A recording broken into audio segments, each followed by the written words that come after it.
یوسف. آج میں نے یوسف سے کہا ہے کہ وہ حوالہ پڑھیں.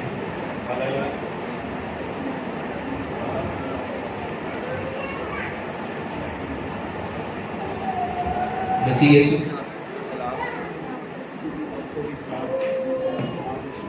لوکا اس کا 19 باب اور اس کی 28 سے 46 آیت میں کچھ یوں مرقوم ہے: یہ باتیں کہہ کر وہ یروشلم کی طرف ان کے آگے آگے چلا. جب وہ اس پہاڑ پر جو زیتون کا کہلاتا ہے بیت فگے اور بیتنیہ کے نزدیک پہنچا تو ایسا ہوا کہ اس نے شاگردوں میں سے 2 کو یہ کہہ کر بھیجا کہ سامنے کے گاؤں میں جاؤ اور اس میں داخل ہوتے ہی ایک گدھے کا بچہ بندھا ہوا ملے گا جس پر کبھی کوئی آدمی سوار نہیں ہوا. اسے کھول لاؤ، اور اگر کوئی تم سے پوچھے کہ کیوں کھولتے ہو تو یوں کہہ دینا کہ خداوند کو اس کی ضرورت ہے. بس جو بھیجے گئے تھے انہوں نے جا کر جیسا اس نے ان سے کہا تھا ویسا ہی پایا. جب گدھی کے بچہ کو کھول رہے تھے تو اس کے مالکوں نے ان سے کہا کہ اس بچے کو کیوں کھولتے ہو؟ انہوں نے کہا کہ خداوند کو اس کی ضرورت ہے. وہ اس کو یسوع کے پاس لے آئے اور اپنے کپڑے اس بچہ پر ڈال کر یسوع کو سوار کیا. جب جا رہا تھا تو وہ اپنے کپڑے راہ میں بچھاتے جاتے تھے، اور جب وہ شہر کے نزدیک زیتون کے پہاڑ کے اتار پر پہنچا تو شاگردوں کی ساری جماعت ان سے معجزوں کے سبب سے جو انہوں نے دیکھے تھے خوش ہو کر بلند آواز سے خدا کی حمد کرنے لگی کہ مبارک ہے وہ بادشاہ جو خداوند کے نام سے آتا ہے، آسمان پر صلح اور عالم بالا پر جلال. بھیڑ میں سے بعض فریسیوں نے اس سے کہا اے استاد اپنے شاگردوں کو ڈانٹ دے. اس نے جواب میں کہا میں تم سے کہتا ہوں کہ اگر یہ چپ رہے تو پتھر چلا اٹھیں گے. جب نزدیک آ کر شہر کو دیکھا تو اس پر رویا اور کہا کاش کہ تو اپنے اسی دن میں سلامتی کی باتیں جانتا، مگر وہ تیری آنکھوں سے چھپ گئی ہیں. کیونکہ وہ دن تجھ پر آئیں گے کہ تیرے دشمن تیرے گرد مورچہ باندھ کر تجھے گھیر لیں گے اور ہر طرف سے تنگ کریں گے، اور تجھ کو اور تیرے بچوں کو جو تجھ میں ہیں زمین پر دے پٹکیں گے، اور تجھ میں کسی پتھر پر پتھر باقی نہ چھوڑیں گے، اس لیے کہ تو نے اس وقت کو نہ پہچانا جب تجھ پر نگاہ کی گئی. پھر وہ ہیکل میں جا کر بیچنے والوں کو نکالنے لگا اور ان سے کہا لکھا ہے کہ میرا گھر دعا کا گھر ہوگا، مگر تم نے اس کو ڈاکوؤں کی کھو بنا دیا. آمین. تشریف رکھیں. آئیے ہم دعا کریں. پہلے بات ہم دل کی گہرائیوں سے تیرے شکر گزار ہیں، تیرے اس خوبصورت زندہ مقدس قوی اور متحرک کلام کے لیے جو ہماری زندگیوں کے لیے، ہماری بہتری کے لیے، ہماری اصلاح کے لیے، ہماری کریکشن اور درستی کے لیے تو نے الہام کی صورت میں تحریری طور پر لکھوا کر ہمارے سامنے رکھا، اور آج ہم اس کلام کو پڑھ کر اس کی برکت حاصل کرتے ہیں. درخواست ہے باپ کہ تو اس وقت یہاں اپنی موجودگی کو کثرت سے ظاہر کرو، اور سامعین کو سننے والے کان، سمجھنے والا دل اور عمل کرنے والے ہاتھ پاؤں عنایت کرو. یسوع کے نام سے آمین. سب کو بہت بہت سلام، گڈ مارننگ. اور آپ سب کو خداوند یسوع مسیح کی پام سنڈے کی عید بہت مبارک ہو. یہ روایتی طور پر اس سنڈے کو عید کے طور پر منایا جاتا ہے. اور میں اپنے بچپن سے دیکھ رہا ہوں کہ پام سنڈے کی عبادت سے پہلے ایک پروسیشن ہوتا ہے، جلوس ہوتا ہے. سب لوگوں نے اپنے ہاتھوں میں جو کھجور کی ڈالیاں ہیں اس کی سلیب بنا کر اٹھائی ہوتی ہے اور گیت گاتے جاتے ہیں، حمد و ثنا کرتے جاتے ہیں اور پھر چرچ میں جا کر عبادت ہوتی ہے اور یہ دن ختم ہو جاتا ہے اور اس کے بعد پورا سال پام سنڈے کا ہماری زندگیوں میں کوئی ذکر نہیں ہوتا. اب پام سنڈے جو ہے یہ خداوند یسوع مسیح کے بارے میں ایک پیغمبر کی پیش گوئی تھی. کوئی حوالہ نکالے زکریا 9 باب، سب نکالے اور کوئی ایک ہینیا بھائی پڑھے بآواز بلند. زکریا 9 باب اس کی 9 آئی، جلدی سے پڑھ دو.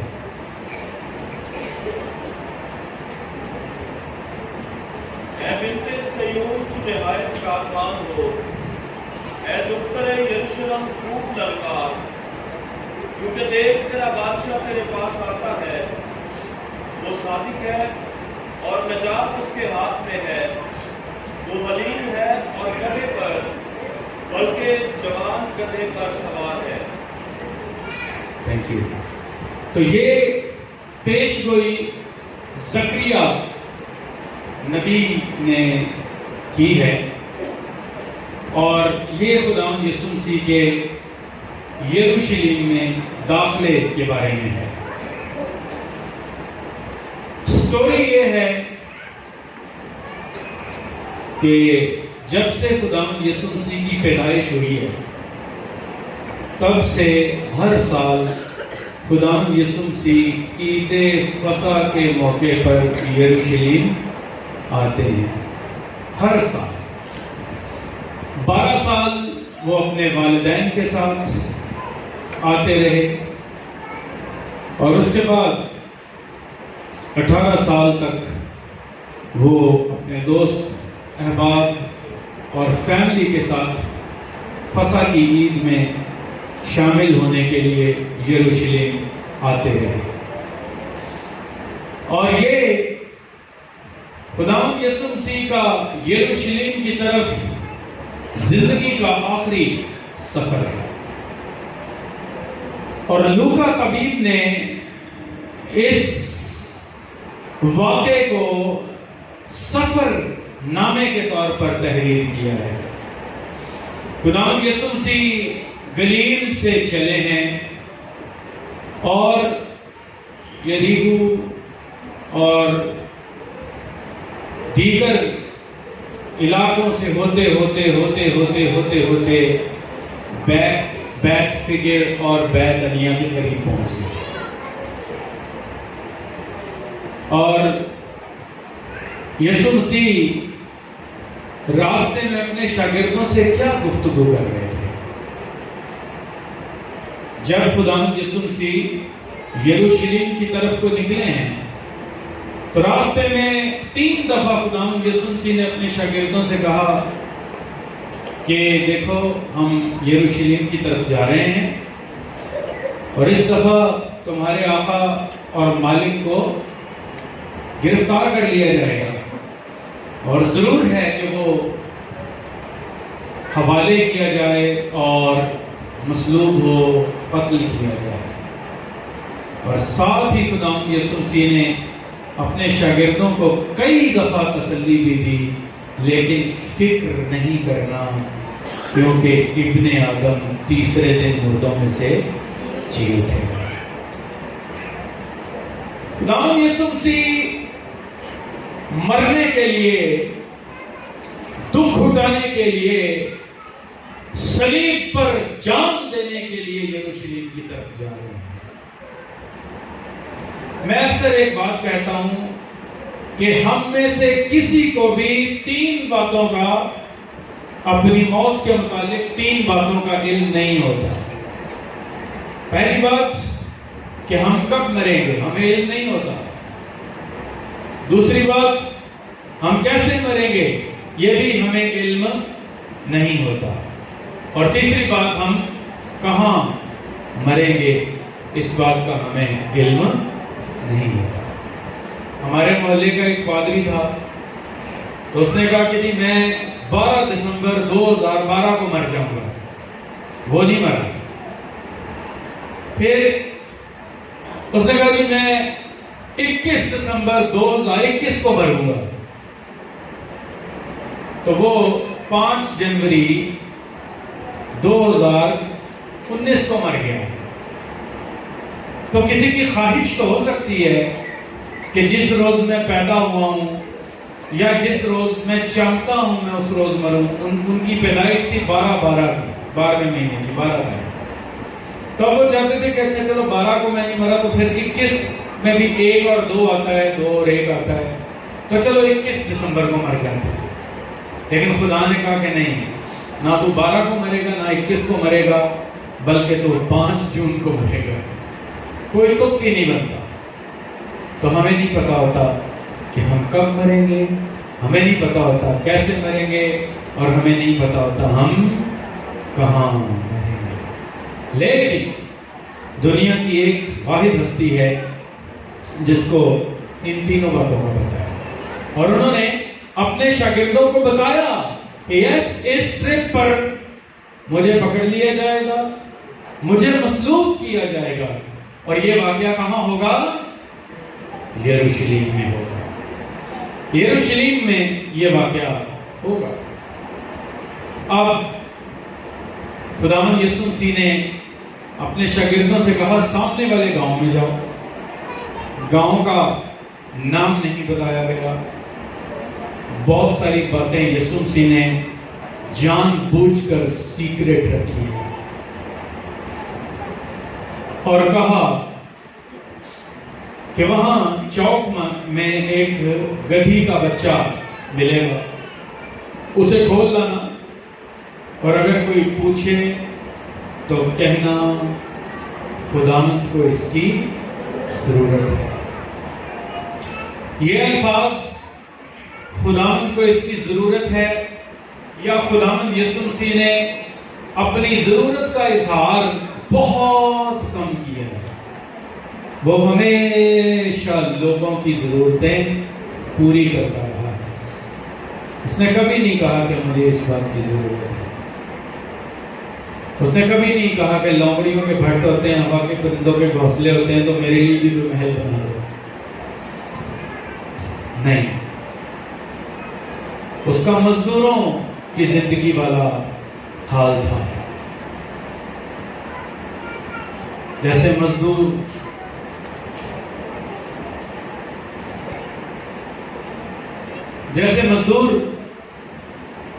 کہیں بھی سو جاتے ہیں, کہیں بھی آرام کر لیتا ہے, اسی طرح یسوع کی زندگی بھی, کیونکہ یسوع مین پرپس کیا تھا اس کے آنے کا کہ وہ کام کرے. تو یسوع مسیح کام کرنے کے لیے آئے تھے, آرام فرمانے کے لیے تشریف نہیں لائے تھے. ہم دنیا میں شاید آرام کرنے کے لیے آتے ہیں.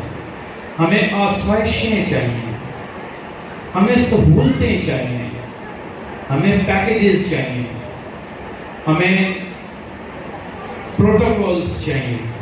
لیکن یسوع ان پروٹوکول سے بہت دور تھا.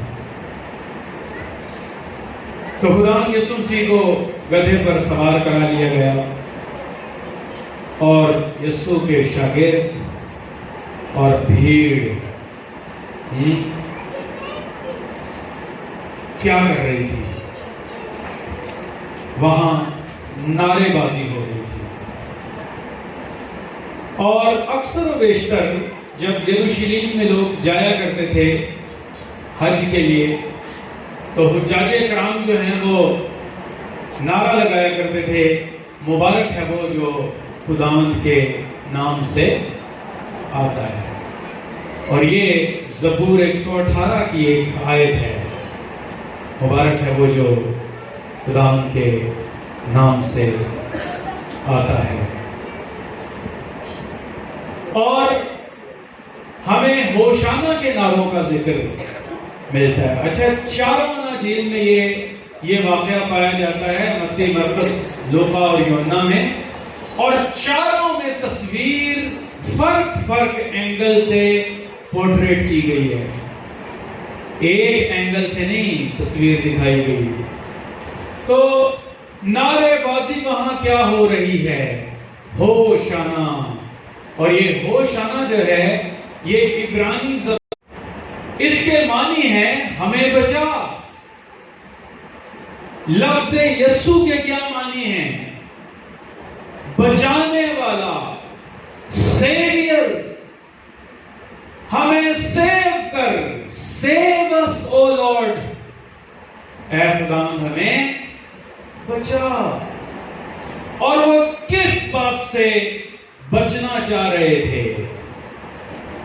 تھوڑی سی میں اس وقت کی سیاسی تصویر آپ کے سامنے رکھنا چاہوں گا، اور وہ تصویر یہ ہے کہ اس وقت فلسطین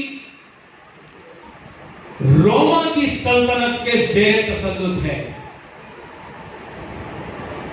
اپنی کوئی ان کی سلطنت نہیں ہے، گورنرز کہیں کہیں ضرور ہوں گے، لیکن وہ قیصر کے مقرر کردہ ہیں۔ اپنا ان کا کوئی پولیٹیکل سیٹ اپ نہیں ہے، اپنا ان کا کوئی فی الحال جھنڈا نہیں ہے، کوئی قومی ترانہ نہیں ہے، کوئی ان کی قومی قابل فخر چیزیں نہیں ہیں جن پر ہم فخر کر سکتے ہیں۔ ویسے پاکستان کی بھی قومی چیزیں جو ہیں، جو قومی اس سے نیشنل سسٹم سے وابستہ ہیں، ان پر بھی ہم فخر نہیں کر سکتے۔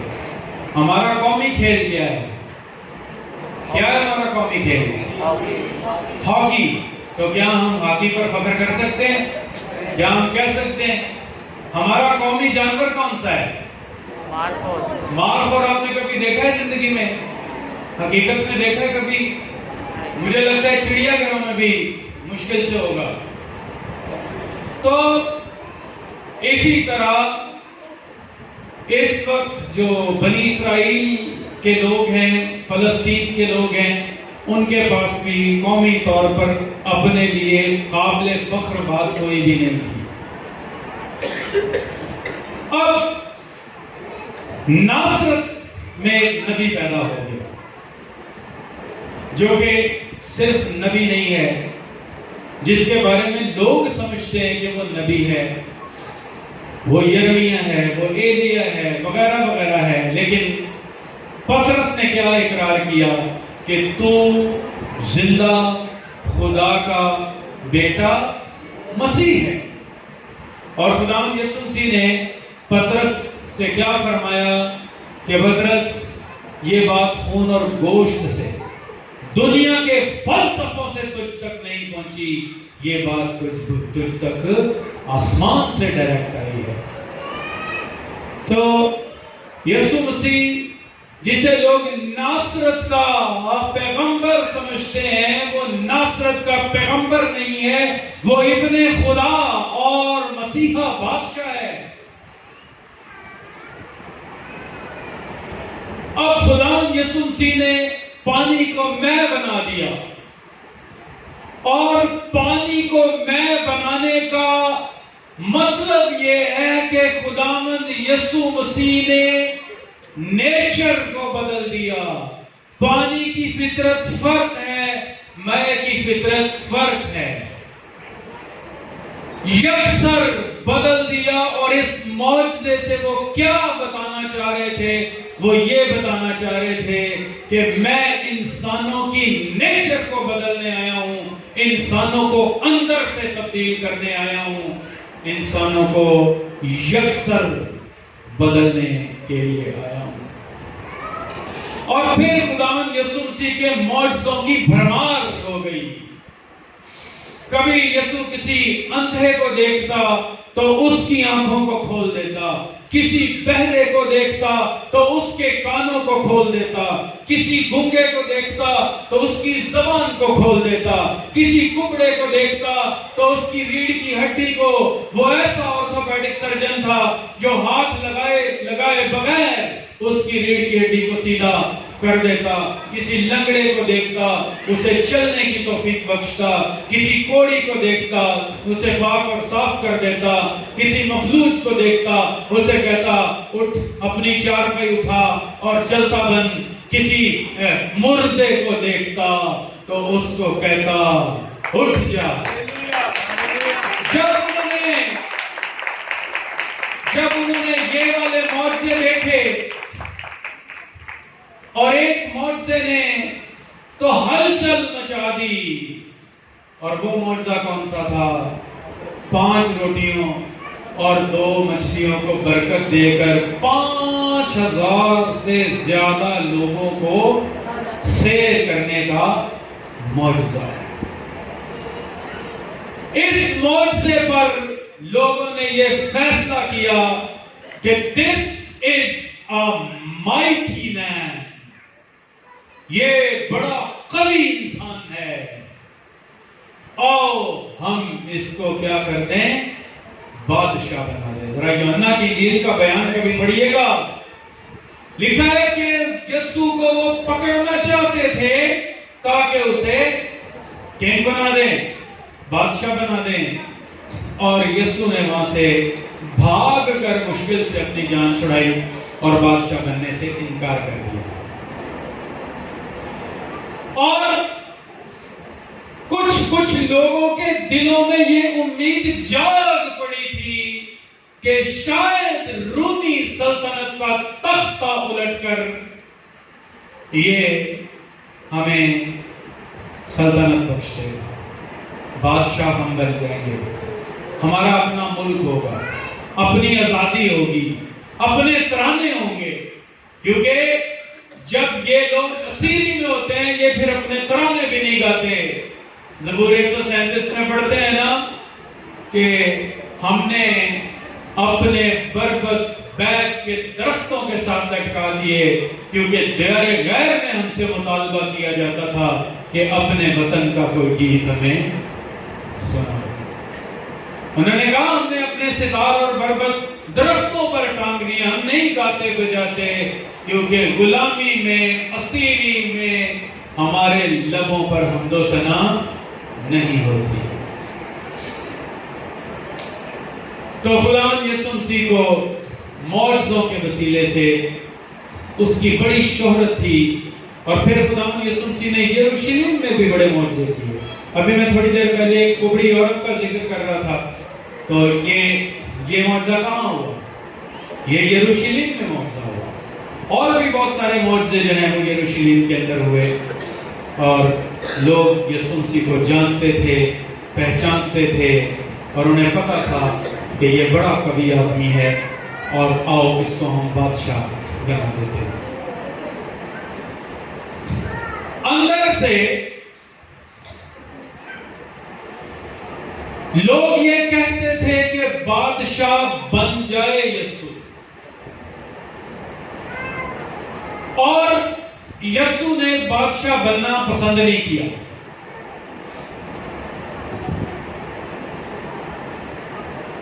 دنیا گلیمر کو، طاقت کو پسند کرتی ہے، یسوع کا مسئلہ ہی فرق تھا۔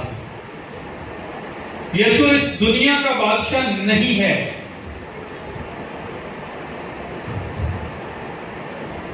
بات تو فخر والی نہیں ہے، لیکن میں آپ کو حقیقت بتانے لگا ہوں کہ کوئی مسیحی نظام حکومت نہیں ہے، بائبل کسی مسیحی نظام حکومت کا ذکر نہیں کرتی۔ آپ کو مل جائے گا فلانے مذہب والوں نے اپنا سسٹم نکالا ہوا ہے، فلانے لوگوں نے، لیکن کرسچینٹی میں کوئی نظام حکومت نہیں ہے۔ ملک کا سربراہ کون ہوگا؟ بائبل میں کہیں بھی نہیں لکھا ہوگا۔ Who will be the prime minister؟ نہ، کچھ نہیں لکھا ہوگا۔ مسیحی سلطنتوں کا بادشاہ کون ہوتا ہے؟ خدا ہوتا ہے۔ تو خداوند یسوع مسیح کو گدھے پر سوار کرا دیا گیا. گدھا جو ہے یہ امن اور سلامتی کی نشانی ہے. جب کوئی بادشاہ گھوڑے اور ہاتھی پر آتا ہے تو اس کا کیا مطلب ہے کہ وہ جنگ و جدل کے لیے آ رہا ہے. لیکن جب کسی بادشاہ نے صلح و سلامتی کا پیغام لانا ہوتا ہے تو پھر وہ بادشاہ کس پر سوار ہوتا ہے؟ گدھے پر. اور ہم نے تاریخ میں بہت کم دیکھا کہ کوئی بادشاہ گدھے پر سوار ہے. کوئی شخص گدھے پر سوار نہیں ہونا چاہیے. مرسیڈیز ہونی چاہیے یا کوئی بڑی بڑی گاڑیاں ہونی چاہیے. اس زمانے میں گھوڑے ہونے چاہیے. اور پتہ ہے آپ کو کہ یہ جو فسح کا ویک ہوتا تھا ہفتہ، اس میں پیلاطوس بھی یروشلم میں آیا کرتا تھا. وائی؟ وہ اپنی تلواروں اور گھوڑوں کے ساتھ آتا تھا. وجہ یہ تھی کہ یروشلم میں حالات ہنگامی نہ ہو جائیں اور کسی طرح کا ہنگامہ آرائی سے بچنے کے لیے، بلوے سے بچنے کے لیے گورنر صاحب، چیف جسٹس صاحب خود وہاں موجود ہوا کرتے تھے، لیکن وہ گھوڑے پر تشریف لایا کرتے تھے. لیکن ہمارا خداوند یسوع مسیح صلح کا شہزادہ ہے، سلامتی کا مالک ہے. وہ جب آتا ہے تو وہ گدھے پر سوار ہو کر آتا ہے. وہ اپنے آپ کو حلیم اور فروتن بناتا ہے. وہ اپنے آپ کو جنگ و جدل والا بادشاہ نہیں بناتا. اس نے جو ہے وہ تلوار سے اس دنیا کو فتح نہیں کرنا تھا، بلکہ اس نے تو دار سے اس دنیا کو فتح کرنا تھا. اس نے تو سلیم سے اس دنیا کو فتح کرنا تھا. اس نے تو اپنے رحم اور ترس سے اس دنیا کو فتح کرنا تھا. اس نے تو اپنی محبت اور خلوص سے دنیا کو فتح کرنا تھا. لوگ یسوع مسیح کے بارے میں مس انڈرسٹوڈ ہو گئے. وہ سمجھ ہی نہیں پائے کہ یہ کرنے کیا آیا ہے. مقدس پولس رسول کہتے ہیں کہ صلیب کا پیغام ہلاک ہونے والوں کے لیے بے وقوفی ہے. یہ صلیب سے کیسے کوئی فتح کر سکتا ہے؟ کوئی تار پر چڑھ کر کیسے فتح کر سکتا ہے؟ کوئی لعنتی موت مر کے کیسے فتح کر سکتا ہے؟ کوئی گدھے پر سوار ہو کر کیسے فتح کر سکتا ہے؟ کوئی نہیں کر سکتا. جو خود ایک ناگہانی اور لعنتی موت مر رہا ہو، وہ زندگی کیسے دے سکتا ہے؟ یہ سوال تھا سینٹ پال کے مخاطبین کے سامنے. اس لیے اس نے کہا کہ صلیب کا پیغام ہم نجات پانے والوں کے لیے حکمت ہے، کیونکہ یہاں سمجھنے کی بات ہے. تو خداوند یسوع مسیح پیسفل پرنس ہے. وہ دار سے فتح کرنے والا پرنس ہے. اب جو ہیکل کی صفائی ہوئی تو کیا ہیکل کی واقعی صفائی ہوگی؟ کیا دوسرے دن پھر وہاں اشیاء فروش موجود نہیں تھے؟ دوسرے دن پھر وہی دکانیں لگی ہوئی تھی. کراچی میں اکثر ایسا ہوتا ہے کہ جو انکروچمنٹ ہوئی ہوتی ہے، فٹ پاتھوں پر ٹھیلے لگے ہوتے ہیں، دکانیں سجی ہوتی ہیں. ایک دن پولیس والے آتے ہیں، ان کو ہٹاتے ہیں، دوسرے دن پھر وہ ٹھیلے وہیں پر موجود ہوتے ہیں. لیکن خداوند یسوع مسیح نے ایک نبوتی ایکٹ وہاں کیا. ابھی بچے جب ٹیبلو کر رہے تھے نا، تو خداوند یسوع مسیح نے وہاں پر ایک پروفیٹیکل ٹیبلو پیش کیا. اب آپ کہیں گے کہ یہ یسوع یہاں پر ڈرامے کر رہا تھا. یہ بات نہیں ہے. تھوڑی سی میں آپ کو پرانے عہد میں کی تصویر دکھاتا ہوں. ایک نبی نے کیا کیا کہ اپنی گردن پر جوا رکھ کر پورے یروشلم کا چکر لگایا. کیا پیغام دینا چاہ رہا تھا وہ؟ کہ اسی طرح کا ایک جوا تمہاری گردنوں پر آنے والا ہے. یہاں خداوند یسوع مسیح یہ کلینزنگ جو کی انہوں نے ہیکل کی، اس سے کیا بتانا چاہ رہے تھے؟ کہ میرے باپ کے گھر کو تم نے ڈاکوؤں کی کھو بنا دیا ہے. ضرور تھا کہ میرے باپ کا گھر سب قوموں کے لیے دعا کا گھر ہوتا. اور کبھی آپ ہیکل کا نقشہ دیکھیں، آپ کی بائبلوں میں شاید جو آخری صفحے ہیں وہاں پر ہیکل کا ایک نقشہ ہوگا.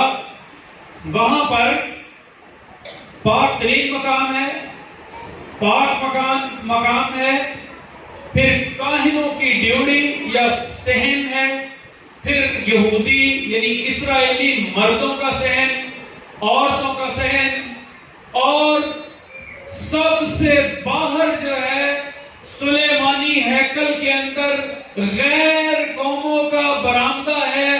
اور غیر قوموں کا جو برآمدہ ہے اس کی جگہ سب سے زیادہ ہے. یہودیوں سے زیادہ غیر قوموں کے لیے خدا نے جگہ رکھوائی تھی. اور یہ جس جگہ پر خرید و فروخت کا کام ہو رہا تھا، یہ جگہ غیر قوموں کی جگہ تھی. تو گویا بنی اسرائیل نے کیا کیا؟ انہوں نے کیا یہ کہ انہوں نے عبادت کے لیے رستہ کس کا روکا؟ غیر قوم. So is today. زیادہ لمبی بات نہیں کروں گا. اپنے کلیسیائی معاملات کو آپ دیکھ لیں. ہمارے ہاں غیر اقوام کے لیے کتنی جگہ ہے. There is no space for the people coming from other nations. تو خداوند یسوع مسیح لوگوں کو یہ بتانے آئے تھے کہ میں نجات دہندہ ہوں. ہوشانہ کے نعرے تم صحیح لگا رہے ہو کیونکہ میں نجات دہندہ ہوں، اور میں غیر قوموں کے لیے بھی نجات دہندہ ہوں، بنی اسرائیل قوم کے لیے بھی میں نجات دہندہ ہوں. اب اسی کو ہم یروشلم سے تھوڑا سا کنیکٹ کرتے ہیں. جب خداوند یسوع مسیح نے یروشلم کو دیکھا تو کیا ہوا؟ یسوع مسیح نے رونا شروع کر دیا. اور یسوع مسیح کے رونے کا بائبل میں صرف 2 دفعہ ذکر. بتا سکتے ہیں کہاں کہاں؟ لازر کی قبر پر اور یروشلم پر. اور جو یروشلم پر رونا ہے اور لازر کی قبر پر رونا ہے اس میں زمین آسمان کا فرق ہے. اور وہ فرق میں آج آپ کو بتانے لگا ہوں. جب یسوع مسیح لازر کی قبر پر رو رہے ہیں تو صرف ان کے آنسو نکل رہے ہیں میرے عزیز بہن بھائیوں. لیکن جب یسوع مسیح یروشلم پر روئے ہیں تو وہاں پر جو یونانی زبان کا لفظ ہے اس کا مطلب ہے دھاڑے مار مار کر رونا، بین کرنا، آواز کے ساتھ رونا، آواز بلند رونا. یسوع وہاں آواز بلند روئے ہیں اور انہیں کہا کیا؟ افسوس ہے یروشلم تجھ پر، افسوس افسوس. یروشلم کے معنی کیا ہیں؟ شہر سلامتی، سلامتی کا شہر، صلح کا شہر. اور جتنی مارا ماری یروشلم میں ہوئی شاید دنیا کی تاریخ میں کسی شہر پر اتنی مارا ماری نہیں ہوئی۔ لوگ یروشلم کو چھینتے تھے اور پھر یہودی دوبارہ سے جدوجہد کرتے، اور یسوع مسیح سے 2 سال پہلے یہودا مکابی نے جنگ لڑ کے تو اسیریا سے، شام سے یروشلم کو چھڑایا تھا۔ تو جنگوں سے بھری ہوئی تاریخ ہے۔ یسوع مسیح کا کہ افسوس کرنے کی وجہ کیا تھی؟ میں نے تو کئی دفعہ چاہا کہ جس طرح مرغی اپنے بچوں کو پروں تلے چھپا لیتی ہے، میں بھی تمہیں چھپا لوں، پر تم نے نہ چاہا۔ اے یروشلم، تیرے آباء و اجداد نے نبیوں کو قتل کیا ہے۔ تمام نبیوں کو یروشلم میں ستایا گیا ہے، سلامتی کے شہر میں ستایا گیا ہے۔ اور یروشلم کا اور بنی اسرائیل قوم کا اور ابراہیم کا مقصد کیا تھا اس دنیا میں؟ اگر آپ پیدائش 12ویں باب کی پہلی 3 آیتیں پڑھیں تو ان میں لکھا ہے کہ ابراہیم کو خدا قوموں کے لیے باعث برکت بنائے گا، صرف بنی اسرائیل کے لیے نہیں بلکہ قومیں اس سے برکت پائیں گی۔ اسی طرح یعقوب سے خدا نے کہا قومیں برکت پائیں گی، داؤد سے خدا نے کہا، اور خدا کا مقصد ہی یہ تھا کہ یروشلم اور بنی اسرائیل قوم روشنی کا مینارہ بن کر دنیا کو خدا کے پاس لائیں، اور اسی لیے ہیکل کے برآمدے میں سب سے بڑا گراؤنڈ جو ہے وہ غیر اقوام کا تھا۔ یہودیوں کے لیے کم جگہ تھی، غیر قوموں کے لیے زیادہ جگہ تھی۔ آج بھی میں سمجھتا ہوں کہ چرچ میں غیر اقوام کے لیے جگہ زیادہ بنانی چاہیے تاکہ وہ بھی خدا کی پرستش کر سکیں، خدا کے نام کو عزت اور جلال دے سکیں اور حقیقی خدا کو پہچان سکیں۔ بنی اسرائیل کا مقصد تھا کہ لوگ حقیقی خدا کو پہچانیں۔ ابراہیم، اسحاق، یعقوب اور ان کی قوم کا مقصد تھا کہ لوگ خدا کو پہچانیں۔ خدا ابراہیم کو جرار میں کیوں لے گیا؟ خدا ابراہیم کو مصر میں کیوں لے گیا؟ خدا ابراہیم کو کنعان کے علاوہ دوسری جگہوں پہ کیوں لے گیا؟ تاکہ وہاں کے لوگ جہاں ابراہیم جائے خدا کو پہچان سکیں۔ اسی طرح خدا نے یعقوب کو جا بجا پھرایا، اسحاق کو جا بجا پھرایا تاکہ لوگ خدا کو پہچان جائیں۔ لیکن بنی اسرائیل قوم خدا کی شناخت کروانے میں ناکام ہو گئی، ہیکل خدا کی پہچان کروانے میں ناکام ہو گئی، اور اس ناکام بنی اسرائیل کے بہاف پر خدا نے رد کر دیا تھا۔ اس بہاف پر میرے اور آپ کے گناہوں کے بہاف پر میری اور آپ کی جگہ اور بنی اسرائیل کے لوگوں کی جگہ یسوع مسیح کو دار پر چڑھایا گیا۔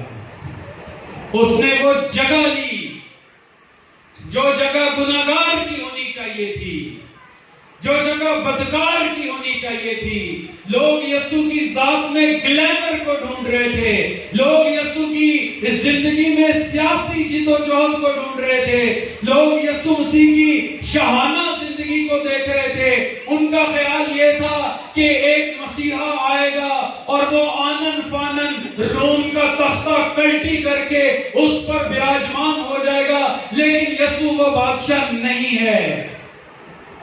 اس نے صلیب سے بادشاہی کرنی تھی، اس نے حلیمی سے بادشاہی کرنی تھی، اس نے گدھے پر سوار ہو کر امن کی بادشاہی کرنی تھی، اور اس نے میرے اور آپ کے گناہوں کے لیے مر کر ہمیشہ ہمیشہ کی بادشاہی میں مجھے اور آپ کو لانا تھا۔ یسوع مسیح نے بپتسمہ لیا۔ یوحنا نے کیا کہا؟